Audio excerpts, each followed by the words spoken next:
ඔබ දකින්න ඇති මගේ වීඩියෝ මම හිතන්නේ ගිය පාර වීඩියෝ එකේ මම කියනවා මතකේ හරිනම් මේකේ හරි නැත්නම් වෙන channel එකක හරි මම කියනවා මේ අපිට වසංගතයක් නැවත එනවා කියලා. මේ වසංගතයේ පොඩි මේ පරීක්ෂණ ටිකක් කරනවා ඒ අදාළ රාජ්‍යයෙන් කියන කාරණා මම පැහැදිලි කිරීම කරනවා. ඉතින් මේ වෙද්දී දැන් ඔබ දකින්න ඇති උෂ්ණය නිසා සමහර තැන්වල මිනිස්සුන්ට වමනයක්. එක දිගට වමන යනවා මිනිස්සු කන්න බෑ. සමහර මිනිස්සුන්ට මේ බඩේලි යෑම. හරි? ඒක සමහර මිනිස්සුන්ට ඇවිද ගන්න බෑ. සමහර මිනිස්සු හුස්ම ගන්න බෑ. අධික වෙහෙසටපත් වෙලා මිනිස්සු. එතකොට මිනිස්සුන්ට ඒ කියන්නේ කන්න බොන්න බෑ. හරි? මේ හැම දෙයක් එක්ක අධික හෙම්බිරිස, එක්ක අධික කැස්ස, එක්ක ગેස්ට්‍රයිටිස්. හරි? මේ තත්ත්ව එකිනෙක ඔවුන් ඒ දාපු මොන හරිද මං පැහැදිලි කර මේ ලෙඩ ස්වභාවික නෑ මං. හරි? මේක මොන හරිද වෛරස් එකක් එනවා නම් වෛරස් එක එන තැන තියෙන්නේ බෑ. මේ රටේ සෞඛ්‍ය අමාත්‍යාංශයක් තියෙදි අමාත්‍යාංශයෙන් කවදාවත්ම මෙන්න මේ දැන් අපි දන්නවා ඩෙන්ගු ඇතිවීම ඩෙන්ගුත් ස්වභාවික නෑ. අපි ඒක වෙනම කතා කරන එක ඔක්ස්ෆර්ඩ් විශ්වවිද්‍යාලයෙන් ඩෙන්ගු කියලා මදුරුවෙක් හදලා ලෝකෙට ඇවිල්ලා ඊට පස්සේ ඩෙන්ගි කියලා මදුරුවෙක් හදලා ඒක මර්ධනය කරන්න ආව කියන කතන්දර අපි කතා නොකරමු. නේ? ඒක කතා නොකරමු අපි. නමුත් මේ අපිට සාධාරණයෙන් ගන්න පුළුවන් ඩෙන්ගු කියන මදුරුවාගෙන් අපිට බෝ වෙනවා මොකද්ද? මෙන්න මේක. මේ වෛරස් එකක් කොහොමද ඇති වෙන්නේ? තේරෙනවද? වෛරස් එකක් කොහොමද ඇති වෙන්නේ? මොන සිද්ධාන්තේ මතද වෛරස් ඇති වෙන්නේ? ඒ වගේ සොයා ගැනීමක් ලංකාවේවත් ලෝකෙවත් තාම කොහෙවත් වෙන්නේ නැහැ. හැබැයි වෛරස් එක ඇති වෙනවා. ඒතර මේක ස්වභාවිකයි කියන තරමට අපිට එන්න බෑ. එහෙනම් මේක කෘතිමයි. මේක කෘතිමයි කියලා කියන්නේ මේක කොහේ රටකින් දානවා කියන කාරණා තමයි එක්ක රටකින් එහෙම නැත්නම් මොකක් හරි සංවිධානයකින් දානවා කියලා තමයි අපිට හිතන්න වෙන්නේ. එහි ප්‍රතිඵලය තමයි මේ තියෙන්නේ. ඒ නිසා මම පළමුවෙන්ම කියන කාරණාව තමයි මේ උෂ්ණය කියන දේ ඇතිවීම සූර්යාගේ හිරු රශ්මිය නිසා සිදුවෙන්නක් කියන කාරණාව අපි පොඩ්ඩක් කොහොම තියමු. ඒ වගේම එයින් සිදු කරන අත්දැක බැලීම් ටික ගැන අපි හොඳින් අවධානයෙන් බලමු.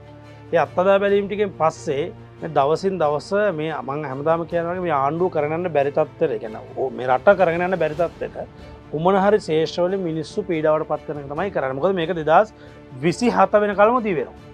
වර්ධනම මේක 2027 වෙනකම්ම මේ විවිධ අත්දැක බැලීම් තුලින් මේ රටේ මිනිස්සු මර්ධනය කරන වැඩ පිළිවෙල මේ දුවනවා. ඒතර මෙන්න මේක තමයි අපි වළක්ව ගන්න ඕනේ. මේක වළක්ව ගන්න තියෙන එකම ක්‍රමය. දැන් අපිට මේකට බෙහෙතක් කියන එක මේ මාලේ ප්‍රශ්නේ තියෙන්නේ. අපි මේකට බෙහෙත් කියනවා. හරි බෙහෙතක් අපි ප්‍රචාරය කරා බෙහෙත මිනිස්සු පාවිච්චි කරා ලෙඩේ හොඳ වුණා. හැබැයි ආපහු ලෙඩක් එනවා. වර්ධනම මං කියන්නේ. ඒ කියන්නේ මෙයාලා මේ රැල්ල හදන්නේ දවසින් දවස පියවරෙන් පියවර උග්‍ර වෙන දේවල්. අවසානයේදී මේ එකපාර එන්න පුළුවන් ලෙඩක් අපි ඔක්කොම වැඩිසලා යනවා. ඔයාලට මං කිව්වේ පැහැදිලි දැන්. උදාහරණයක් ඔබ දකින්න කොරෝනා ආපු වෙලාව කොරෝනා රැල්ල ආපු වෙලාව මම කියන කොරෝනා වලින් නෙමෙයි මිනිස්සු මරන්නේ heart attack වලින්. ඒතකොට මිනිස්සු මට අපේ මිනිස්සුන්ගේ ප්‍රශ්නයක්. එහෙම වෙන්නේ කොහොමද කියලා ප්‍රශ්නයක්. හැබැයි අත්‍තරම අද බලන්න අවුරුදු 30 40 30ට උඩින් මිනිස්සු ගොඩක් කට්ටිය මරනවා heart attack. සමහර මම දන්න තරුණයෝ කීප දෙනෙක් මැරෙනද බල නිදි ඇලේ. හේතුවක් නැහැ. කොහොමද මැරෙන්නේ කියලා දන්නේ නැහැ. ඔයාලට තේරෙනවද මම කියන්නේ? ඒ තරමට මේ රට දාලා තියෙන්නේ. ඒතකොට මේ වලට වග කියන්න ඕනේ. ඇත්තට මේ රටේ පැහැදිලිවම සෞඛ්‍ය අමාත්‍යාංශය රජය. හරිද? මොකද එයාලනේ මේවා කරන්නේ. ඒතකොට මෙයාලා කිසිම පරීක්ෂණයකින් තොරව ඖෂධ පාවිච්චි කරනවා.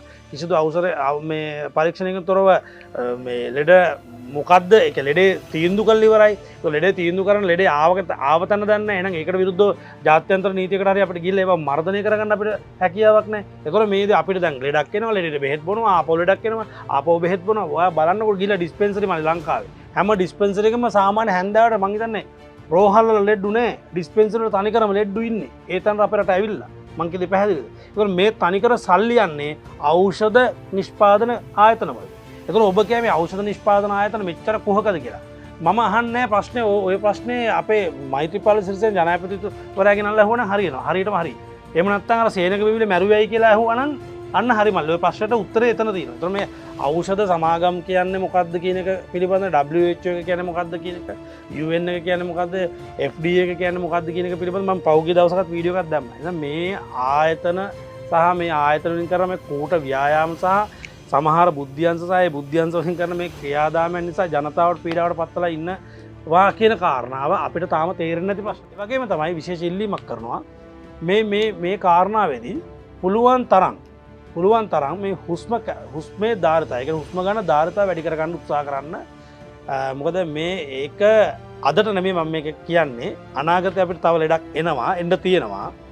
ඒතර අන්නේ එන්න තියෙන ලෙඩේට මේ හුස්ම ගන්න ධාරිතාව කියන්නේ හුස්ම ගැනීමේ ධාරිතාව වැඩි කරලා තිබ්බේ නැත්නම් ගොඩක් වෙලාවට අපේ මිනිස්සුන්ට ලොකු ප්‍රශ්නයකට මුහුණ දෙන්න වෙයි කියලා මට හිතෙනවා. මොකද මෙයාලා ඕනම දෙයක් මත රටාවක් තියෙනවානේ නේ.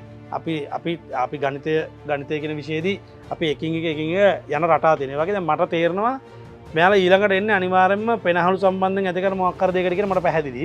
ඒ නිසා මම හිතනවා දැනටමත් මිනිස්සු පුළුවන් තරම් අර බ්‍රීතිං එක්සයිස් එහෙම නැත්නම් හුස්ම ඉහළ පහළ ගැනීමේ ව්‍යායාම වලට පුරුදු පුහුණු වෙන්න කියන විශේෂ ඉල්ලීමක් කරනවා. මොකද අනාගතයේ සූදානම් වීම පිණිස. එතකොට ඔබ හායි වෙද මහතා ඔකට විකල්පයක් නැත්නම් මට ආපහු කියන්න තියෙන්නේ එක විකල්පයක් තියෙනවා. මේ රටට සිංහල බෞද්ධ රාජ්‍ය නායකයෙක් පත් කරන්න ඕන. මේ සියලු ඔයාලා බලන්න මම මේ කියන කාරණාව එසේ වේවා කියලා මම කරන කුසලෙන් මම ප්‍රාර්ථනා කරනවා. සිංහල බෞද්ධ රජෙකු පත් වුණු දවසේ සිට මේ රටේ මේ වගේ දවසින් දවස ඇති වෙන විවිධාකාර වූ ලෙඩ දුක් කරදර ඇතිවීම සිදු වෙන්නේ නැහැ. එහෙම සිදු නොවෙන්නේ ඒ රාජ්‍ය නායකයා දන්නවා සිංහල බෞද්ධ රාජ්‍ය 나යකයා දන්නවා මේ රට පවත්වන්න ඕන විදිහ සහ විජාතික බලවේග නවත්තන්න ඕන ක්‍රමය. අන්න ඒ නිසා තමයි මම කියන්නේ එහෙම වෙනවමයි කියන කාරණාව.